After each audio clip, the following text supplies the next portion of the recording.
Today I'm going to be showing you how to make Instant Pot French onion pot roast.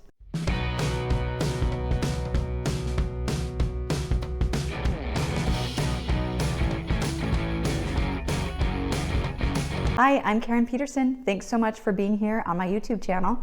I love sharing Instant Pot stuff with you every single week, and I would love it if you would subscribe to my channel. Today I'm going to be sharing with you a recipe for roast in your Instant Pot, which is nothing new. You probably have made roast in your Instant Pot. This recipe is a little bit different because it starts with some caramelized onions, which your Instant Pot does so quickly you won't even realize it's any work at all. And then that yummy caramelized onions are served with the tender pot roast, and a nice gravy is drizzled all over the top of it. I think you're really going to like this recipe, and if you want to go above and beyond, make some mashed potatoes to serve with that gravy. So let's get on to that recipe. We're going to start with turning the Instant Pot to the saute setting. Once it says hot, you can add in a tablespoon of olive oil and swirl it around. Then add in your chuck roast.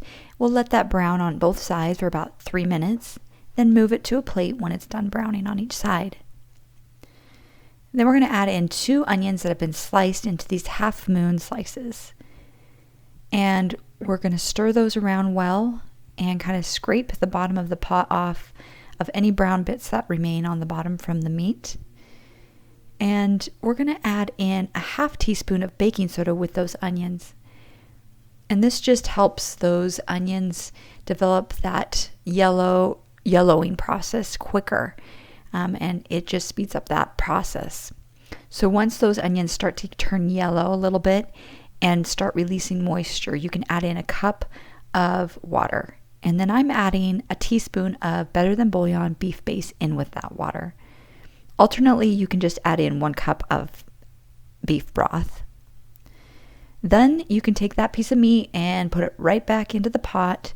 Then add in a teaspoon of kosher salt, a teaspoon of black pepper, 2 teaspoons of parsley,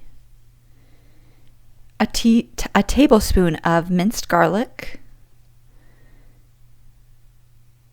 half teaspoon of dried thyme, 1 tablespoon each of red wine vinegar and Worcestershire sauce, and then finally just dump a can of tomato sauce over the top of everything. And then we're going to put that lid on tight, make sure the valve is sealed, and then set that time to 60 minutes.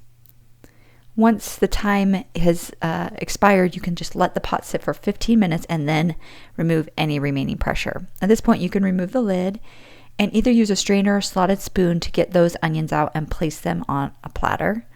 And then we're going to make our gravy. Turn the Instant Pot to the saute setting and then mix 2 to 3 tablespoons of cornstarch with 3 tablespoons of cold water and stir well. And then add that slurry into the boiling mixture in your Instant Pot. And it should just thicken, 2 or 3 minutes, not very long time at all. It will turn into a nice gravy. And then you can cut up your meat. You can slice it into slices or you can shred it up depending on what you like.